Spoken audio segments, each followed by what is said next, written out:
With just a single move, he sent 3 half-Sheng powerhouses spitting blood. Their faces were filled with disbelief. Only 2 years ago, Xiao Yan was merely at the peak of Dou Zun, but now he had directly broken through to Dou Sheng. Not half-Sheng, but a true Dou Sheng. The difference between half-Sheng and Dou Sheng is just one character, yet it represents 2 entirely distinct levels of terrifying power. Take Na Guyou as an example. Decades have passed since he entered the half-Sheng realm, but even now, he has only reached the advanced half-Sheng stage. Xiao Yan, however, skipped the half-Sheng phase entirely, leaping from the peak of Dou Zun to become a true Dou Sheng in one go. Just hearing about this matter would make Na Guyou so angry that he spits blood, let alone witnessing such a scene with his own eyes. Earlier, Wu had intended to rely on his half-Sheng strength to kill Xiao Yan on the spot. Unexpectedly, Elder Yao and Tong Zuan suddenly appeared, disrupting his plan, and he had no choice but to flee in embarrassment. After that, Xiao Yan and his companions returned to the Star Fall Pavilion. Not long after returning, Xiao Yan began his seclusion. According to Elder Yao and others' expectations, with the Bodhi Heart and Bodhi Pill,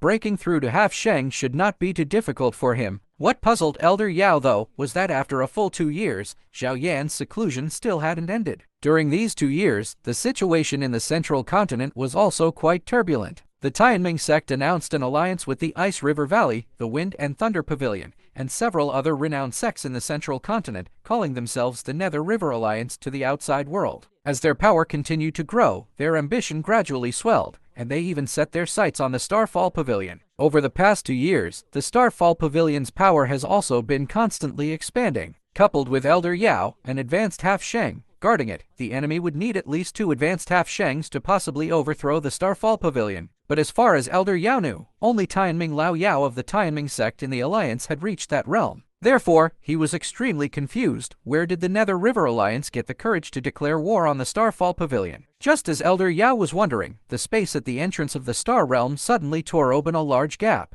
Immediately after, a large number of figures rushed into the Star Realm, and the leader was Tianming Lao Yao of the Tianming sect. He and Yao Chen Elder Yao were old FOs. Facing only Tianming Lao Yao as an advanced half-Sheng, Elder Yao was naturally not afraid. But at that moment, another space rift tore open, and 2 figures walked out slowly from it. To the shock of everyone present, both of these figures were actually half-Sheng powerhouses. Even Elder Yao's face showed a solemn expression. One of them was the second heavenly lord, Guyou. Even so, none of the people in the Star Fall Pavilion surrendered their weapons. All were willing to fight to the death. Elder Yao decided to fight against Guyou and Tianming Lao Yao alone, while the remaining junior half-Sheng, the third heavenly lord, was left to Cai Lin, Qing Lin, and Little Doctor Immortal to deal with together. Elder Yao knew well that fighting against 2 advanced half-Shengs alone would undoubtedly be extremely dangerous, but there was no other way in the current situation. Immediately, the great battle between the 2 sides was on the verge of breaking out.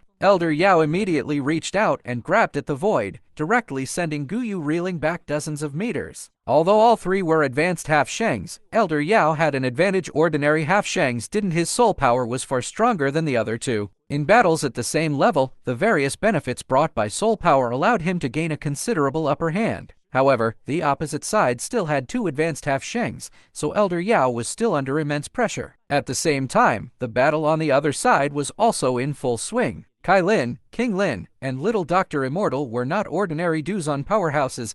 Cai Lin was a 7-colored devouring python. Qing Lin had the ancient heavenly snake bloodline. Little Doctor Immortal possessed the calamity poison body. If it weren't for these special physiques, they would have long become the souls under the third heavenly lord's blade. But even so, they were still no match for the third heavenly lord. They could only hold on a little longer. That was the huge gap between Dou Zun and half-Sheng. Looking back at Elder Yao's side, as the battle continued, he gradually fell into a disadvantage, and in the end, he was hit by a palm, spitting blood. By this time, the Star Fall Pavilion had almost no ability to resist. They could only let the Nether River Alliance slaughter them. However, just as everyone in the Alliance was about to launch a massacre, the entire Star Realm suddenly trembled violently. All the mountains shook crazily as if experiencing an earthquake. Immediately after, a cold and stern shout suddenly echoed through this space. Today, within the Star Realm, anyone who is not from my Star Fall Pavilion die.